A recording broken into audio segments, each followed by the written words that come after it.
few questions here that I have and that some people have passed on to me. It said, with little measures or resources available for school owners, how best can the Japanese model be implemented? I guess this is going to Mr. Akobu.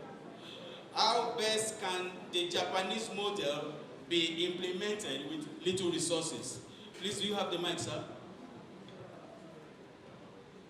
When we are talking about resources availability, the last presenter, our president, did well richly on that. And I talked about the CBN of ownership of school. I did mention that many of us enter into the school business with different intentions. And if we don't organize it, it will be a bit difficult for us to manage it financially. We have very many sources of financing our organizations. Like the president of NAP said, we can take loans, calculated loans, not just take a loan, and at that point is the time that you remember to rebury your parents. If you take that type of loan, you are not taking it for growth of the school. And so with the CBN concept, mentality of ownership of school, what I did mean is that in this part of the world, we treat a school also as NGO. And you are not expecting money from anybody. NGO, you receive grants. You receive grants from people. People assist you with money. But for school, you don't have that type of luxury. You also regard the school as a charity. And when you are talking about charity, like the president said, you are not expecting to make money from everything. There are some school owners, to selling school uniform, they want to make profit on it. For having end of year party, they want to make money from it. So you don't have to do all that. From the resources you have in the school, you can manage the Japanese model.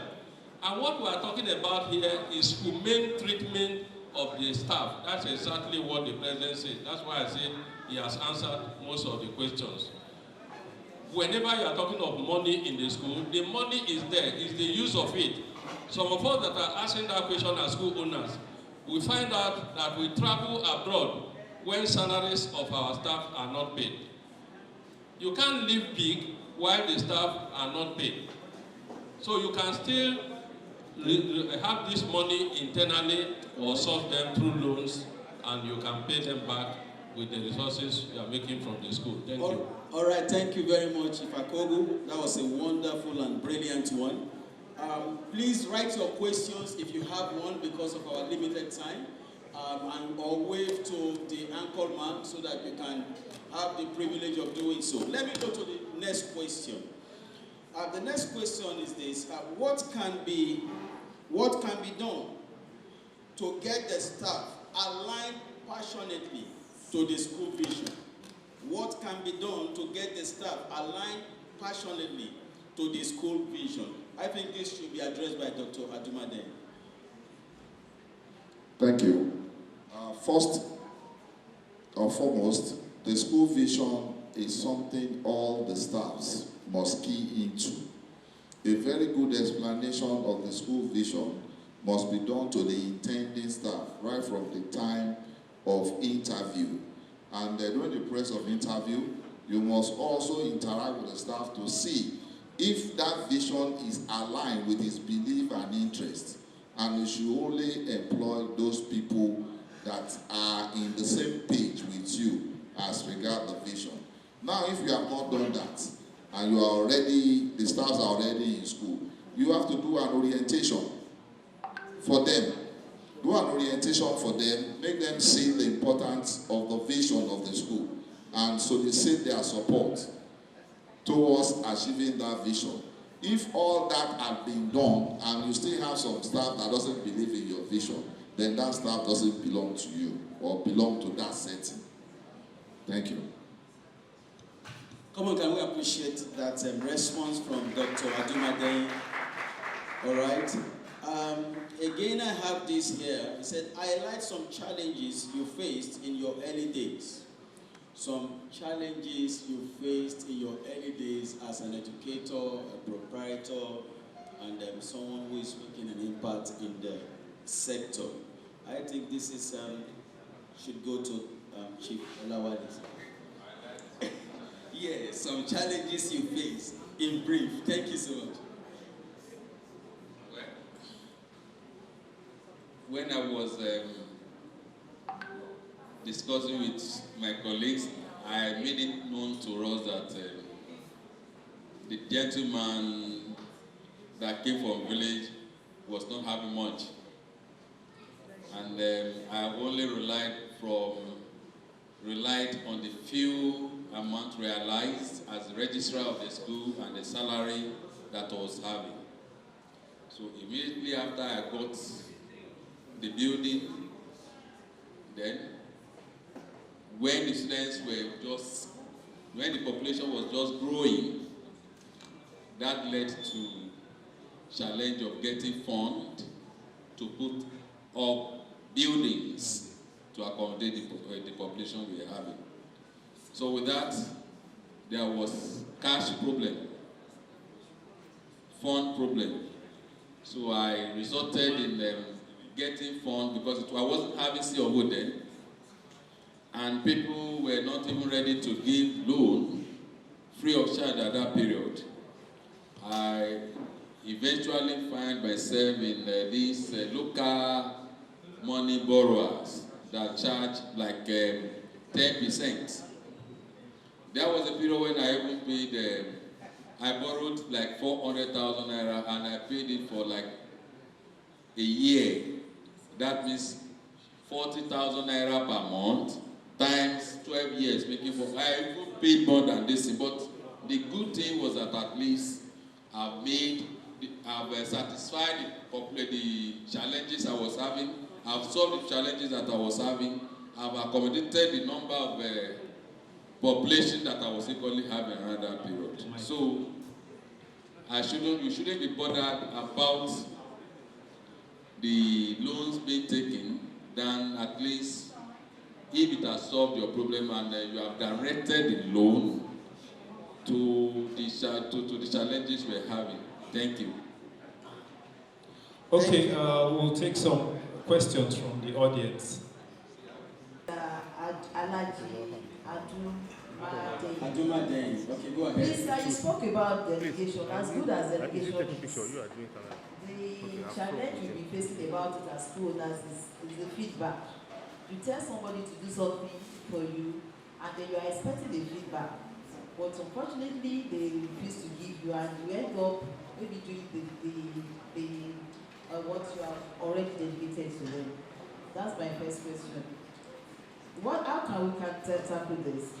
Then my second question goes to Mr. Amsat. He spoke about retaining teachers, good sir. And then that we should pick from them. Anytime there's a post you want to give to them, there's a post that we should pick among the staff. But sir, there's this challenge about that. By the time you pick amongst them, you discover that there's a sort of looking down on the person because they'll be so friendly and then they may not want to sort of respect, or even when the person gives order to them, they tend to do down on that, and they don't seem to, though they may want to cooperate, but they look down on such a person. So what can we do about this, sir? These are my questions. Okay, thank you. If your organization is very, very small, you have a school of about 10 children, then you can teach them yourself. But if you have a school with so many classes, you have to delegate. And to get feedback is to structure your delegation, make it a policy. When you give responsibility to people, make sure that part of the responsibility is that they report. There should be a report policy in your system. Weekly reports, monthly reports, quarterly reports for every person. that is doing one thing or the other should be given reports. Whether there's a special reason for it or not, there should always be reports. And from the report, you get the feedback you wanted. Thank you. Okay, we'll take our next question. No, there's another question for Chief Olayole, please. Please. Well, when you appoint one of your existing staff to take up a responsibility, maybe as the head teacher, what you need to do is that at least before a letter is being given, let such a person know that is acting at that for that post. Secondly, list out the duties that he must achieve. Thirdly, let him know that if he fails to perform to expectation, we go back to. Then after, when you know that maybe such a person is satisfied, is capable, then you give a confirmation letter that he has become the head teacher. And at the same time, as a proprietor, you must ensure that at least you monitor before confirmation letter is being given. And once a report is given to you, you act on it. Don't let just abandon such a report from him as head teacher on your table. Thank you.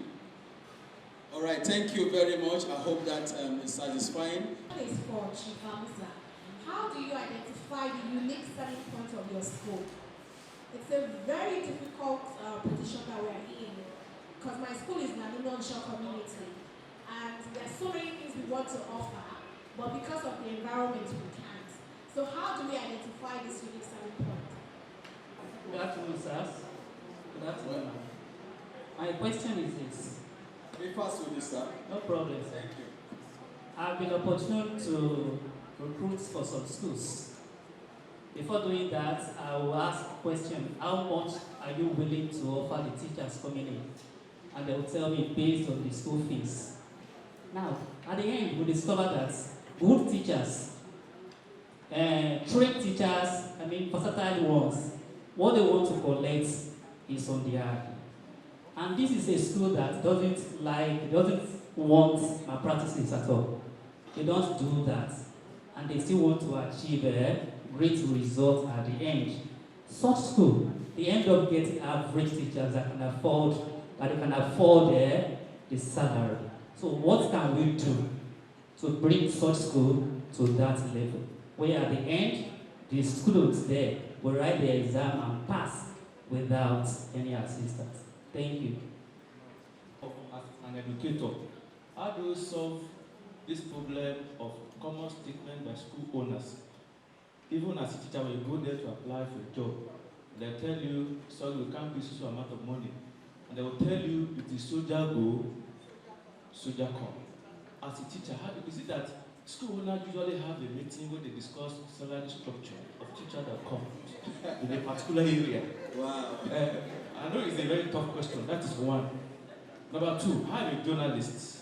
I also run a school. I'm the founder of a school called the Writers College at Igondo, the Writers College. And then understand well that in journalism, we have a constitution that guides journalists in doing their works. Even in the state, in the US, even in Nigeria. And then I want to ask, thank God we have an association for the private schools here. I want to ask if the association has a constitution that guides teachers in doing their job.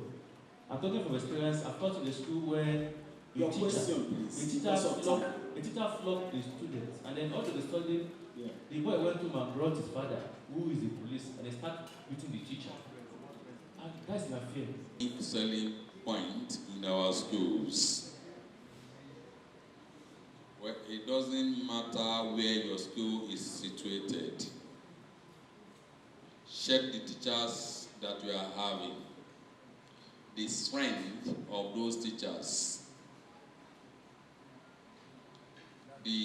right from the special subjects. In French, do you have a very sound teacher? or teachers? In science, do you have very good science teachers? It is not necessarily that you go for French. You may go for science. Pay attention on that. Go into practicals, ensure you equip your laboratories. Take them for excursion. Let them participate in competition that relates to science. When you make a lot of noise on this, once they have won any gift, display it. If it is a sport, if you don't have, you want to go for sports, most of these sports coaches are over there, or coaches are over there. It may be football, athletics.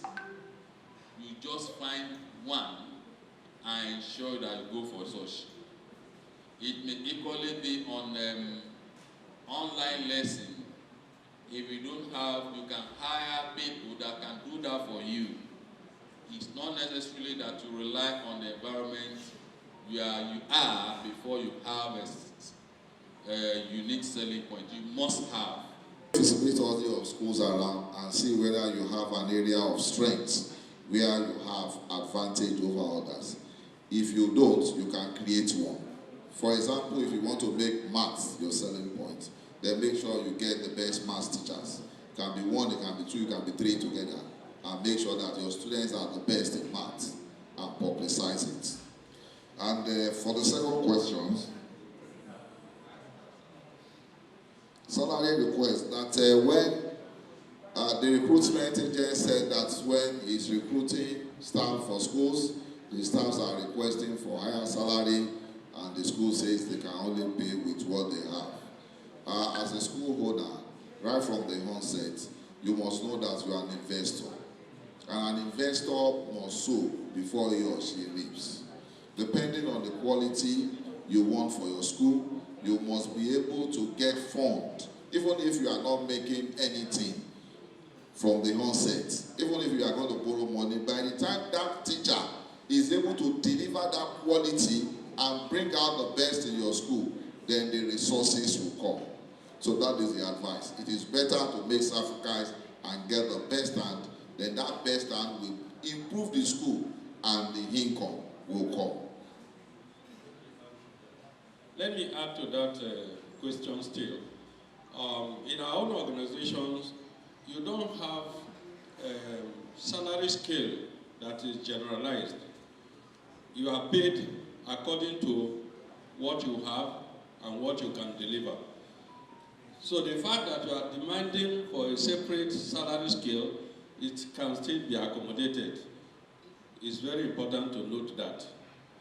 Outside that, you are in business, like we said, the CBN. You have to pay. You can't stay in Ikorodu where we stay now and teach. Teach in Ikorodu and collect salary for Victoria Island because the environments are different. That's why some of the school owners are telling you they pay according to what they are receiving. But in all, we are not supposed to pay according to what we are receiving. We are supposed to pay according to what you are offering. I think that's very, very important to us.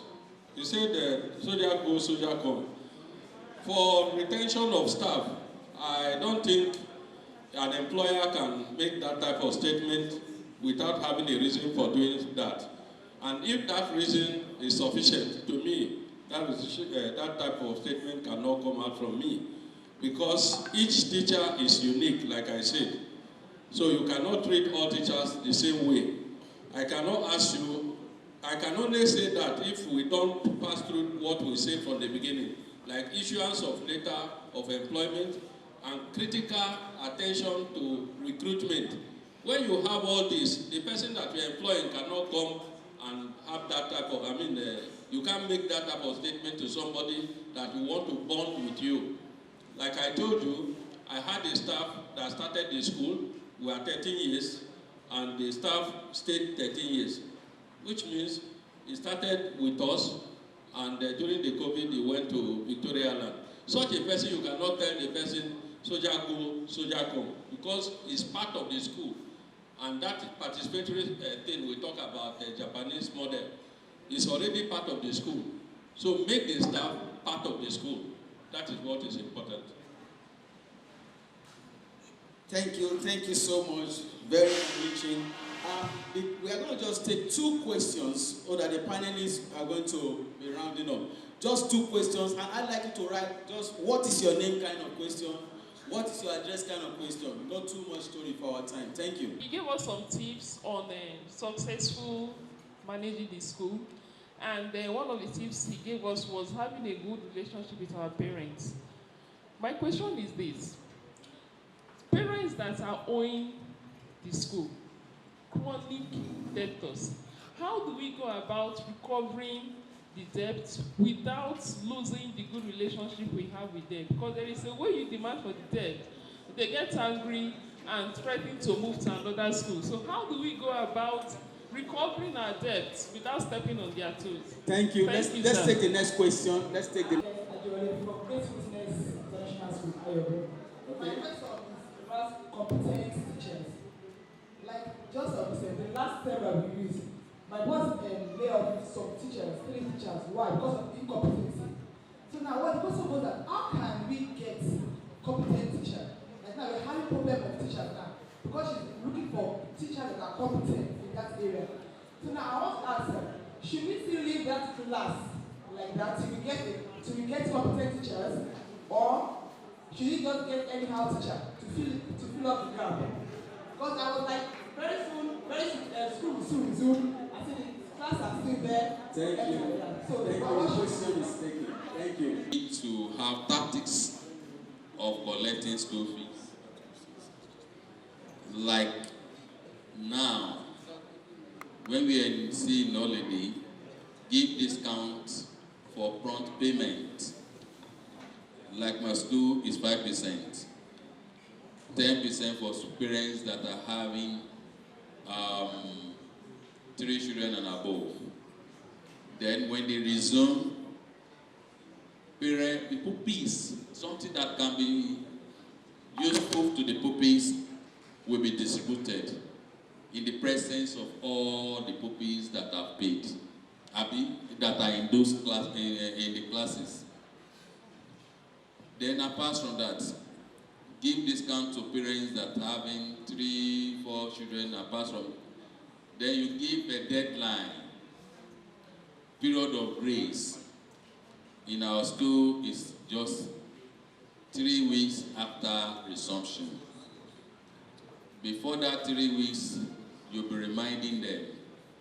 Get 3 notes. We have yellow, which is a yellow color. That's a reminder. No, green color reminder. Then yellow color final reminder. The red color stay at home. Stay at home. Apart from that, you disturb them. You know how when you are owing bank, you know how banks normally disturb you. Send messages to parents to remind them. Don't forget that in most cases, some of these debtors, parents do normally forget. And they are not always happy when they are paying. It's everybody. It's everybody. Then give them message. Have recovery team or teacher that we can equally call them to let them know that they are owing, that you need with that amount is needed. Thank you. Thank you so much, sir.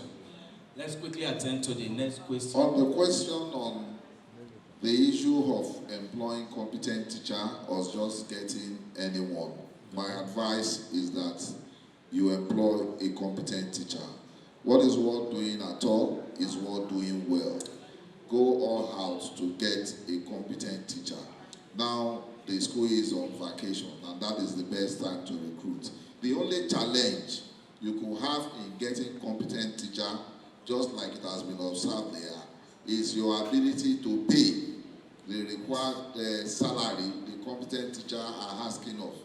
And I've advised here as well that we can go out of our way to make sure that we adjust for that purpose. And Mr. Chief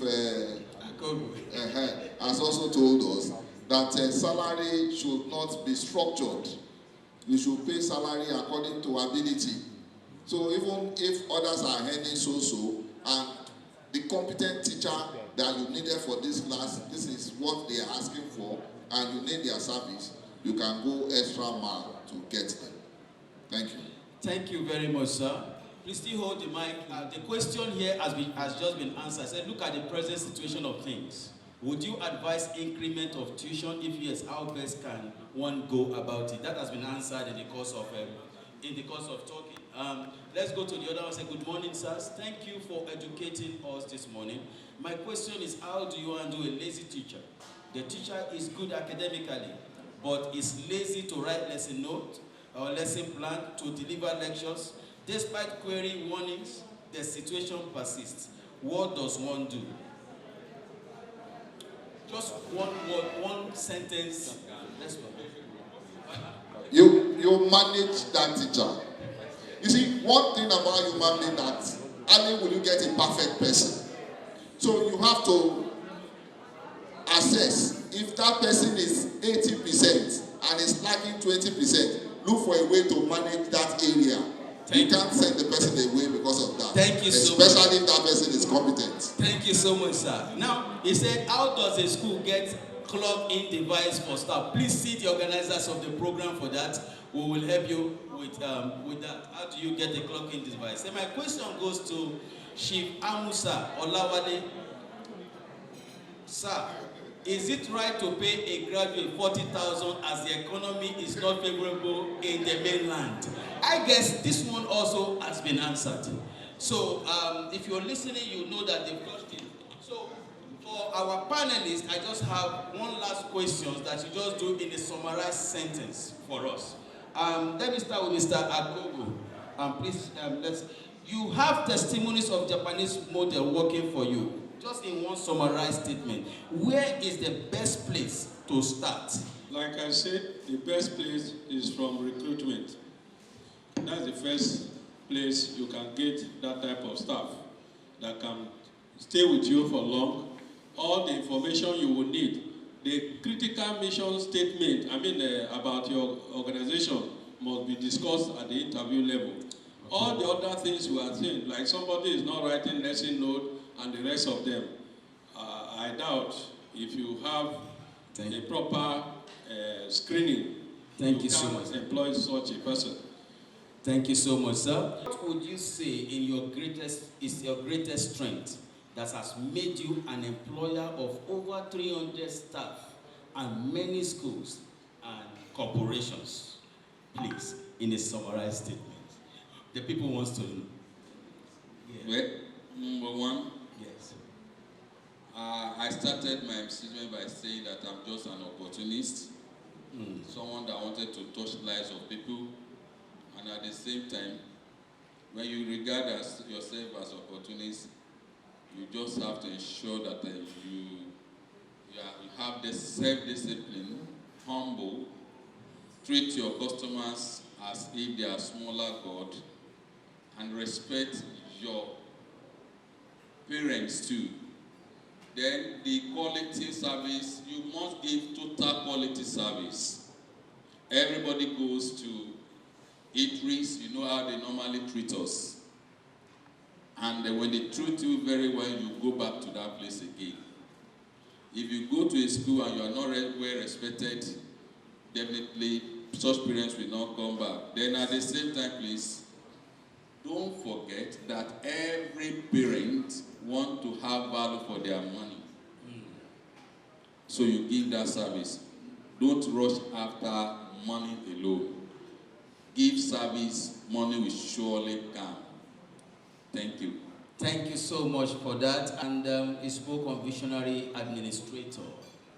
I am hoping that he will help us with this because it's a very bothering thing in our nation today. How important is technology to a visionary administrator? How important is technology to a visionary administrator? I mentioned this during the course of my presentation, and this is 21st century. There's no way you can deviate from technology if you are a visionary administrator. In fact, this is where the world is going today. And if you don't follow the trend, you will be left behind. And I even gave an example of what is even happening in the public school today. Thank God the director that gave us that information is here. And if that can happen in public school, we are private schools, we collect fee from what we do, and the public school is still free in Lagos State, then we must justify those fees. We must be a step ahead. That is what it means. And if the public are already using technology, then apart from that, we must be globally competitive. The world has become a global village. We cannot train our own children less. They would one day or the other go and interact with some other children across the globe. Then what kind of education do we want to give our children? It will make them incompetitive with the world in the future, even in job placement as time goes on. So the use of technology, it has come to, in fact, before now, we are supposed to, but it has come to a area that we cannot even dodge it again. Either we like it or not, we just have to imbibe it. If not, we will be left behind. Thank you so much. Ladies and gentlemen, please help me appreciate the members of the panel. They've humbly done so well. I appreciate you, sir.